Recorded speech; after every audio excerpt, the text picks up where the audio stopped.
Bom, pessoal, cortou antes do imaginado o vídeo anterior, mas vamos seguir aqui então com a revolta malês. Como então estava falando, em 1831 é proibido o tráfico de escravos, né? A partir de então, escravos que chegassem ao país estariam livres, mas claro, continua acontecendo o tráfico de escravos e tudo mais. E aí em 1835, né, acontece então essa revolta, que é a revolta malês, né, onde negros de origem muçulmana realizaram um levante para matar os brancos e escravizar os pardos, né? Esse é um episódio que a Ana Maria Gonçalves vai trazer no livro, que como eu comentei, praticamente não houve sobreviventes, né? Como eles acabaram sendo derrotados, não houveram sobreviventes. Ela vai colocar que entre os pretos havia a ideia de tomar o poder e matar ou escravizar todos os que não fossem africanos, né, principalmente os crioulos. Mas mesmo entre os pretos havia desunião, quase sempre desde a África, por pertencerem a nações inimigas. Eles não entendiam que no Brasil precisavam se comportar de modo diferente, esquecendo a inimizade e ficando todos do mesmo lado. E aí aconteceu o seguinte, né? Muitos dos africanos que vinham como escravos pertenciam a povos rivais, né? Mas ali eles eram postos lado a lado, e assim havia também discordância em relação aos levantes, por exemplo, que é como, né, como aconteceu na América Latina, também aconteceu na África, né, que a Chimamanda conta aqui no livro Meio Sol Amarelo, que é a divisão que foi feita pelos colonizadores, né, do território conquistado, assim como na América Latina. No caso dos indígenas, eles foram dizimados, né, e foi feita uma divisão geográfica a partir dos interesses europeus, né, então não foi feita uma divisão considerando povos indígenas de diferentes culturas, etc. Simplesmente foram ignorados. Na África aconteceu a mesma coisa. E a diferença é que na América houve essa colonização, no caso da América Latina e América do Sul, houve essa colonização mesmo, que focado mais na exploração, e na África houve a exploração mesmo e o sequestro dos nativos para trabalharem como escravos em outros lugares e também dentro do continente, mas o continente ele foi dividido geograficamente conforme os interesses também dos países colonizadores. Então aconteceram essas aberrações de se colocar, por exemplo, como a Chimamanda coloca no caso da Nigéria, povos rivais dentro de um mesmo país, né? E aí aconteceram as sucessivas guerras civis, né, no continente africano, sendo a Guerra de Biafra uma delas. Se vocês pesquisarem aí no Facebook, no Google, etc., tem até hoje, né, grupo no Facebook, Rádio Biafra, né, que aparece no romance. Tem o filme, eu não cheguei a assistir o filme, mas também tem o filme Meio Sol Amarelo. Mas essa foi a revolta dos malês, porque boa parte desses escravos que vieram sequestrados e que foram escravizados e que vieram, né, para o continente americano, eram muçulmanos, eram de origem muçulmana. Tanto é que na travessia a personagem coloca que alguns deles achavam que eles estavam passando por todo o sacrifício para chegar numa terra prometida, né? E achavam que a travessia em si era uma espécie de sacrifício em nome de um bem maior, etc. Então, bem como também a religião, os muçulmanos africanos que chegaram aqui tiveram que abandonar, né, a sua religião e tiveram que ser catequizados, né. Mas enfim, vamos dar uma apurada, senão eu vou precisar de uns 4 vídeos aí de meia hora para dar conta de tudo. Outras datas que o professor Juremir principalmente vai explorar bastante, né, a lei do ventre livre, né, de 1871, mas que praticamente não saiu do papel, né, a lei do sexagenário, que também foi uma lei meio que para bobo ver, porque ela é de 1885, né, mas ela praticamente não saiu do papel também, porque ela previa que os escravos depois dos 60 anos, com mais de 60 anos, fossem declarados livres, mas praticamente não havia escravos que chegassem a essa idade, né, por conta do trabalho duro, condições precárias, torturas, agressões, fora quando não havia execução antes, etc. Então, foi uma lei de fachada, né.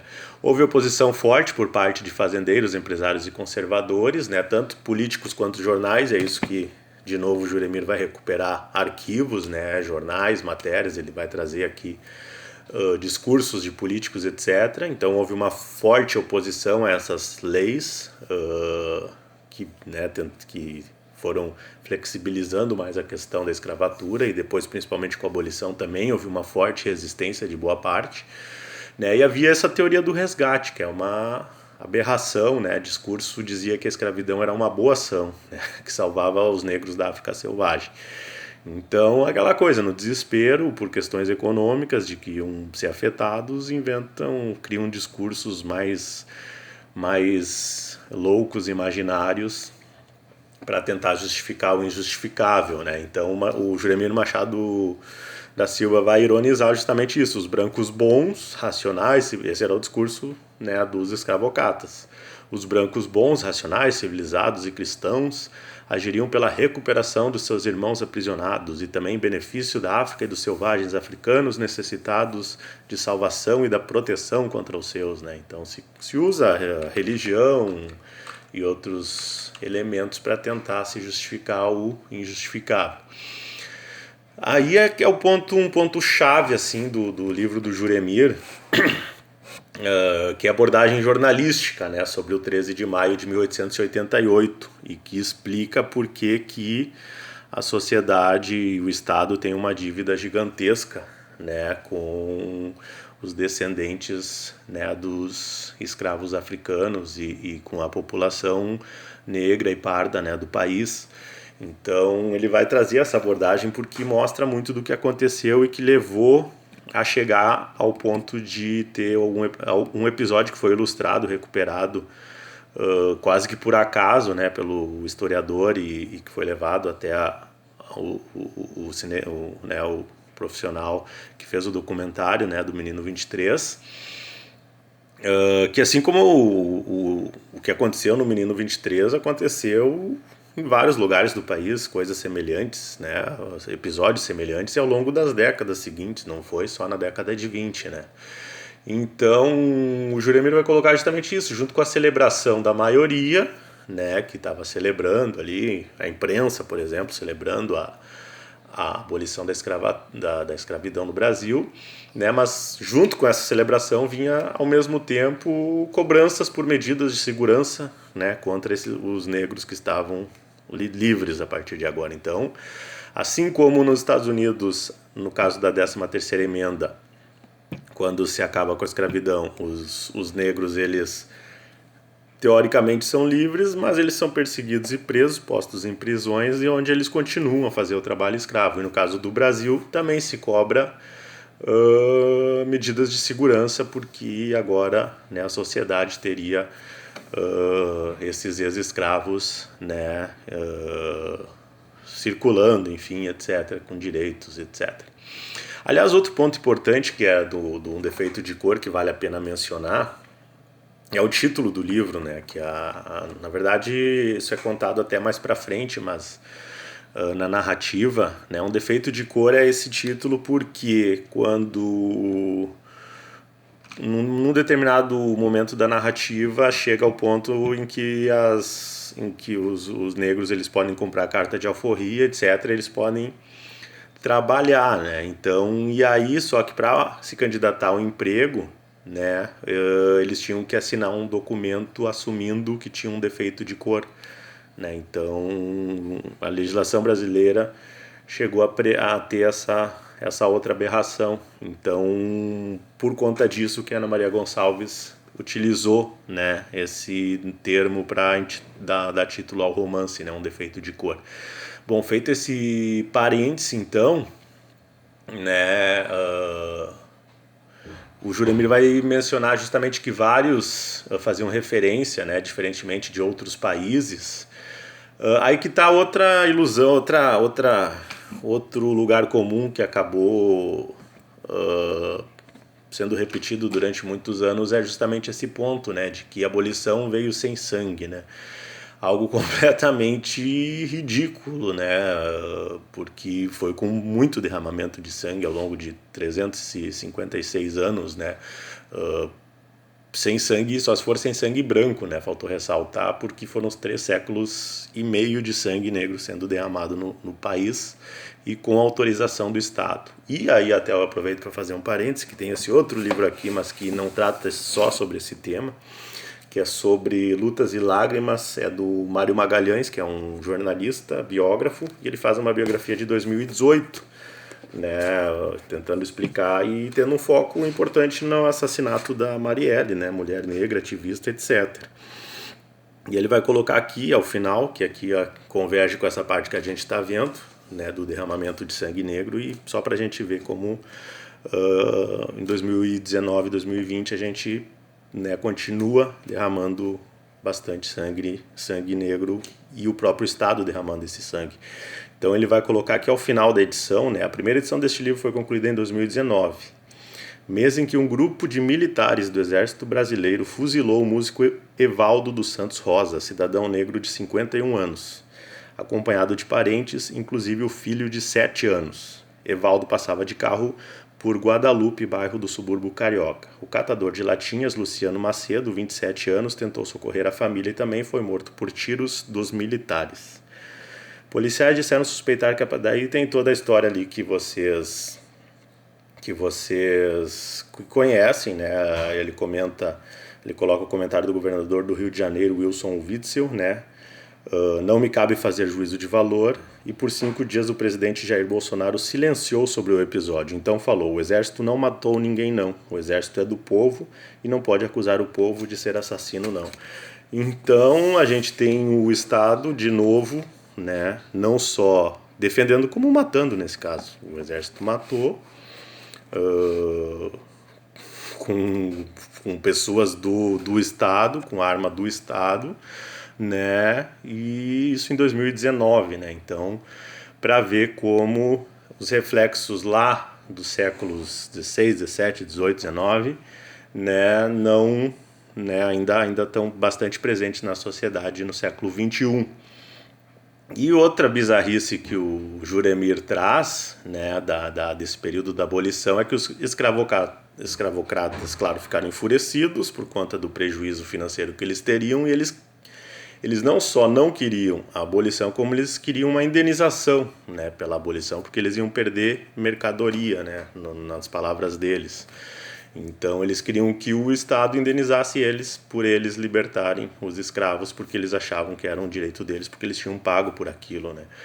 Então é essa, né, a história, né, das bizarrices desse país, e que continuam aqui, como mostra o Mário Magalhães. O Diário do Maranhão, por exemplo, enalteceu a abolição, mas na mesma edição cobrou a criação de leis repressivas contra a vagabundagem e a ociosidade, né? Então a gente tem de novo uma semelhança lá com os americanos, que criaram a 13ª emenda e também tipo uma liberdade, dando uma liberdade, mas a gente vai dar liberdade, mas não vai dar condições de vocês viverem, não vamos dar emprego, né? As oligarquias não vão dar emprego para vocês, não vão pagar salário, vocês não vão poder fazer nada. Então, mesmo que vocês não queiram assaltar, se vocês não fizerem nada, vocês vão ser presos por vagabundagem e ociosidade. Esse foi o recado da sociedade brasileira americana, do Estado brasileiro americano, para os ex-escravos. E isso, de certa forma, segue até hoje, né? Então, esse discurso de que são as regras, né? O fato é que as regras são criadas, né, e são utilizadas para manter, né, esse status quo, como no caso, como em vários pontos da história e também da história da imprensa, o Brasil acaba seguindo os passos dos Estados Unidos e alguns outros países latino-americanos também, né? Nesse ponto a gente também vê essa mesma cobrança dessa sociedade, dessa elite branca, né, da sociedade, para reprimir e manter afastado, né?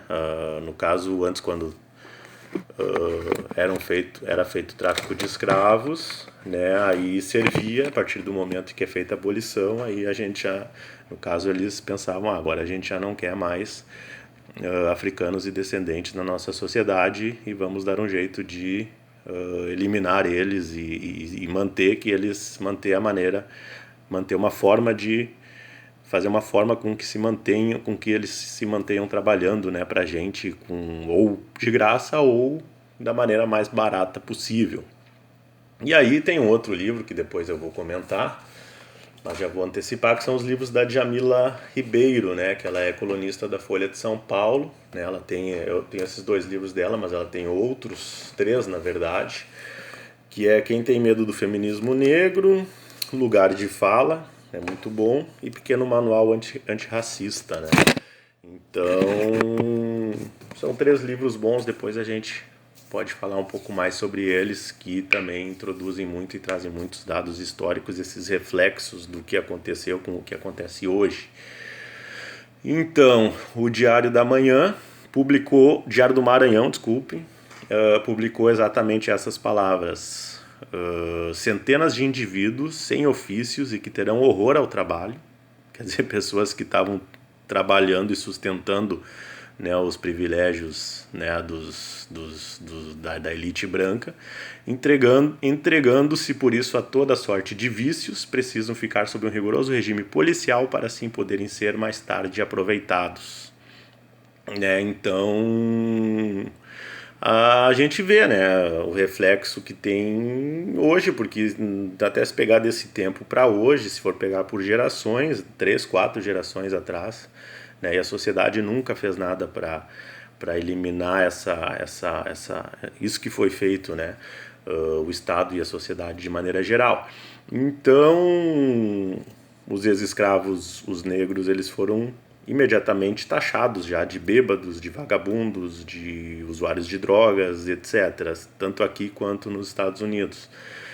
E esse discurso, né, de certa forma, acabou ficando enraizado na sociedade brasileira e sempre se olha para os fatos de maneira isolada e se tenta julgar a partir daquele fato que aconteceu de uma maneira objetiva, quando na verdade há outros elementos. Esses dias alguém no Facebook postou um vídeo no centro do Rio de Janeiro em que garotos negros cometendo pequenos furtos, né, e roubos no centro do Rio. E eram todos crianças pelo tamanho assim de 7 a 12 anos, roubando celular, roubando, né, alguma coisa assim. E claro, os comentários ali eram os mais odiosos possíveis, né? Então fica a questão, bom, mas e por que essas crianças estão ali nas ruas, né, cometendo esses delitos, né? E os comentários era pedindo punição, pedindo sangue, pedindo polícia, etc. Da mesma forma que a gente viu aí esses jornais fazendo esses mesmos pedidos,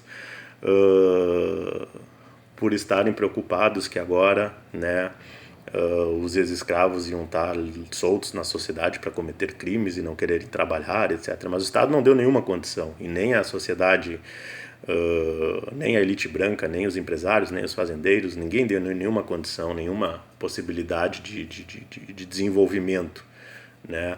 Assim, ao contrário do que foi feito com os imigrantes europeus, né, que vieram. E nos Estados Unidos foi a mesma coisa, a gente viu, né? Os Estados Unidos fazendo campanha para os ingleses irem lá para construir a sua vida, para ganhar dinheiro, etc. Não aceitavam qualquer um, né? A pessoa tinha que estar saudável, né? Tudo mais. Mas não se foi dada nenhuma condição, e o resultado é, né, toda essa sociedade opressora, e que tem uma parcela significativa que é mais agressiva ainda e mais racista ainda, e que vai também ocupando aos poucos espaço nas instituições, no campo político e etc.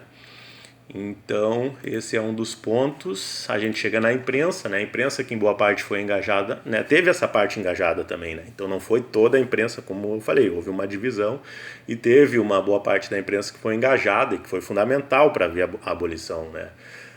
Também ajudou, mas ao mesmo tempo que essa imprensa, parte dessa imprensa se engajou, às vezes se engajava e ao mesmo tempo ajudava a construir essa imagem, esse imaginário do negro na sociedade brasileira de uma maneira completamente pejorativa, né? Então a imprensa também tratou de certa forma como se a abolição fosse um favor, né, um presente do governo brasileiro para os negros. O Juremir fala da questão da princesa Isabel, eu não vou entrar aqui no mérito da questão, né, como se ela tivesse feito um ato de bondade, né, agora eu vou assinar e vou libertar os negros e vou, né, sou a rainha dos negros. Muito tempo ficou, né, a imagem de que ela como fosse o anjo dos negros, uma coisa, né, nesse sentido, quando na verdade teve luta, teve sangue, teve rebelião, teve pressão dos próprios escravos, pressão dos ex-escravos, pressão dos familiares, pressão de outra boa parte da sociedade que era contrária, e aí por aí afora. Bom, aí o Diário do Maranhão também escreveu o seguinte: se a vagabundagem não for reprimida com a maior severidade, e se os filhos dos libertos não estiverem em estabelecimentos apropriados onde possam receber educação profissional e moral, que os ponha no futuro a coberto do vício e lhes indique o caminho do trabalho e da honestidade. Então houve essa cobrança, né, essa cobrança demagógica, né, de colocar a culpa na vítima, né.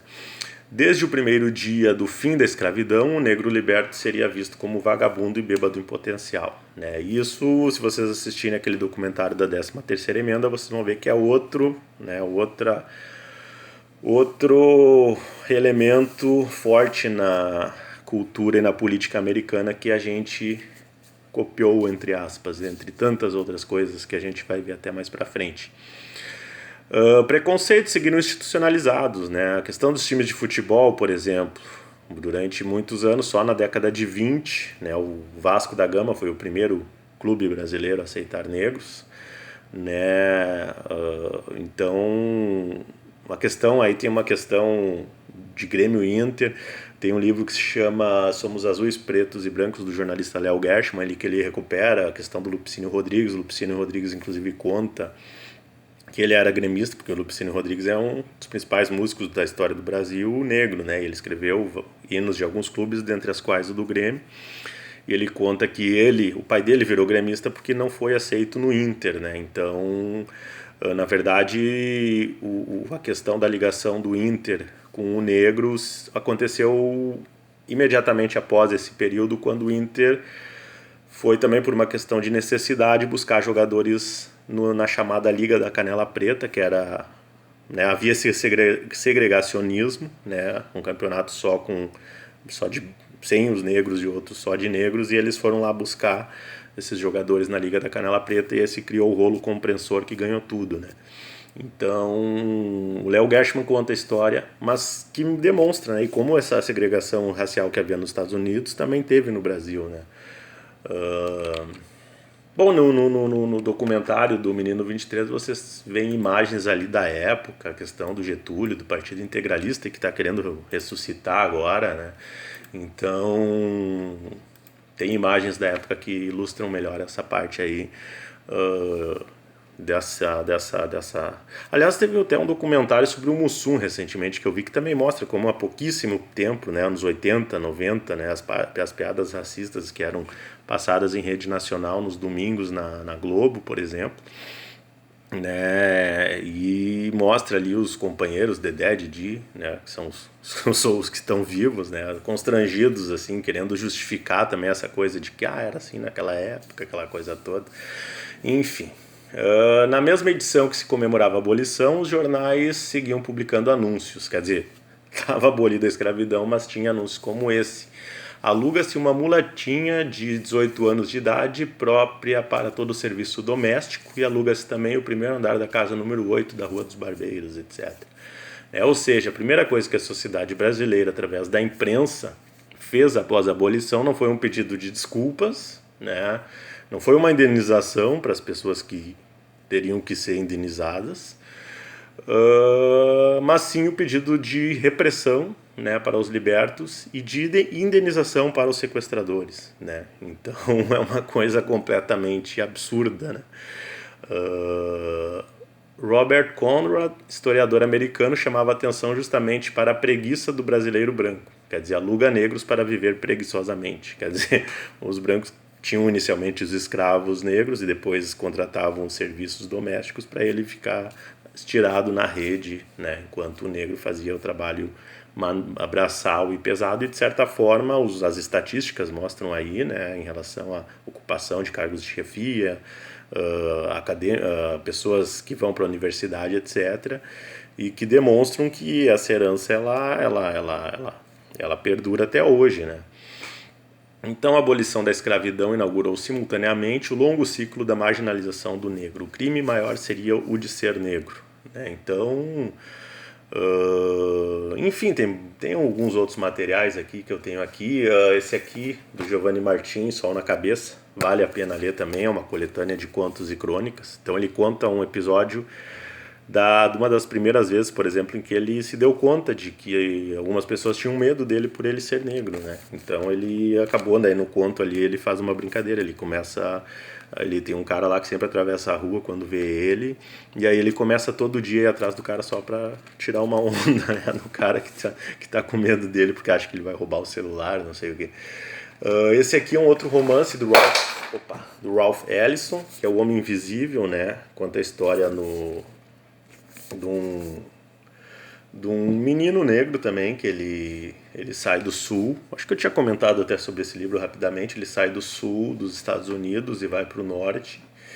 E aí ele vai para o Harlem, e aí ele passa a ser um ativista lá no Harlem, enfim. Mas é uma história também longa e que, se eu começar a falar dela, a gente vai mais longe ainda. A abolição da escravidão inaugurou simultaneamente, isso aqui já foi, os senhores de escravo usavam a lei e a Constituição para buscar indenizações, né? E os jornalistas imparciais, né, os acompanhavam. Que aí entra um outro ponto referente ao jornalismo, que é o de dar voz, né, muitas vezes a pessoas que defendem esse status quo, né, de manter uma estrutura completamente racista, etc., sob a desculpa da diversidade de opiniões, etc. Como eu falei antes, tem alguns pontos que são opinião, mas negar o racismo no Brasil e negar a dívida histórica que tem não é uma questão de opinião, é uma questão de negar os fatos, né? É como a pessoa querer discutir que 2 mais 2 é 5, né? Então, no caso, são fatos, tem aqui livros que apresentam documentos, fazem pesquisadores que foram nos arquivos dos jornais, da Câmara, do Senado, etc., que mostram por A mais B que não só existe toda uma história, mostram essa história e que há, né, esse racismo institucionalizado no Brasil e que se tem essa dívida gigantesca. Né? Quem negar essa dívida ou não conhece a história ou tem, né, intenções em manter, né, essa história escondida. Então, os senhores dos escravos usavam a lei Parará, não se passava pela cabeça dos senhores dos escravos que os devedores fossem eles, né?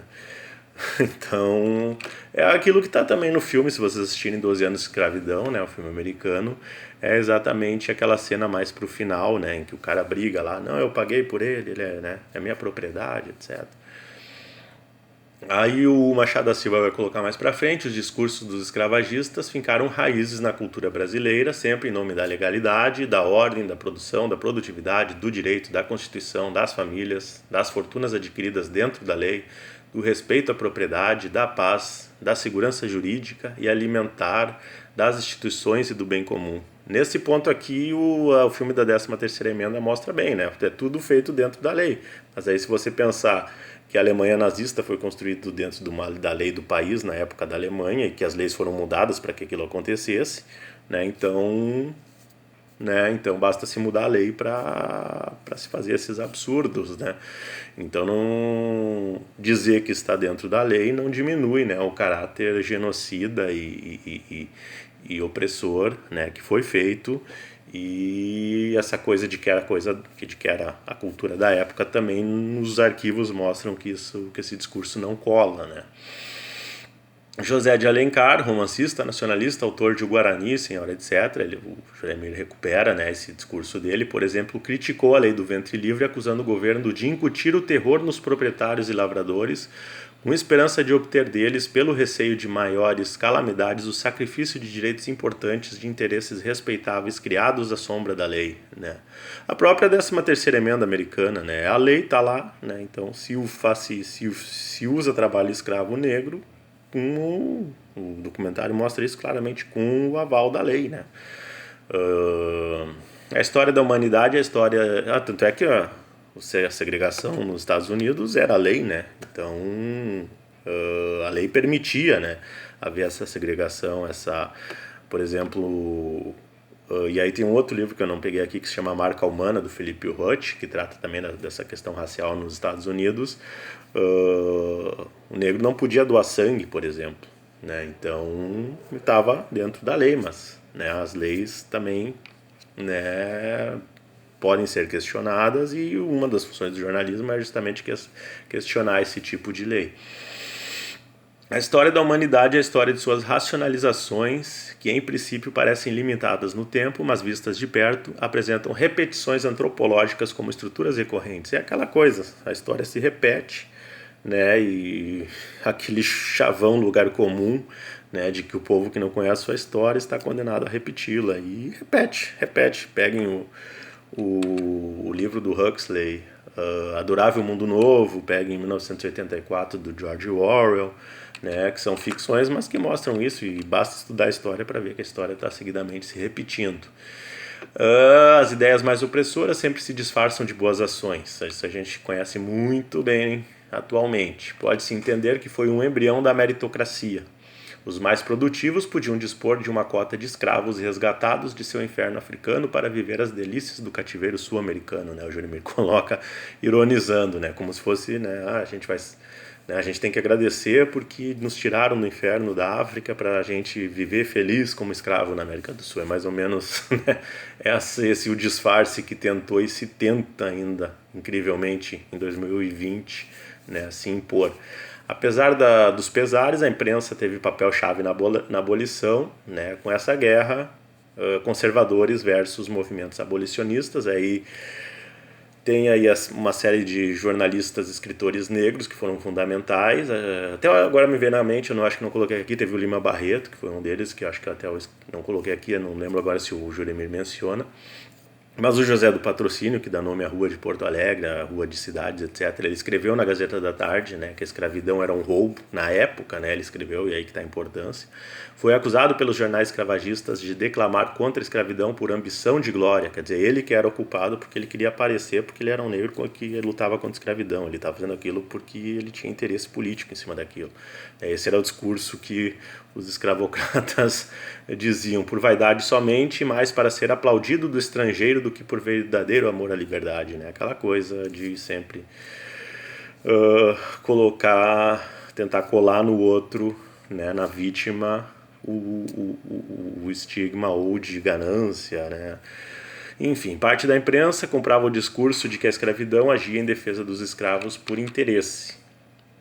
Boa parte dos anúncios era de compra e venda de escravos de fuga, quer dizer, basta pegar os jornais da época para ver, né? Alguns jornais nasceram da luta abolicionista, então teve essa importância também de parte da imprensa. A Reforma e o Abolicionista são exemplos disso. A província de São Paulo, que é o atual estado de São Paulo, o Juremir vai trazer isso, na verdade surge como um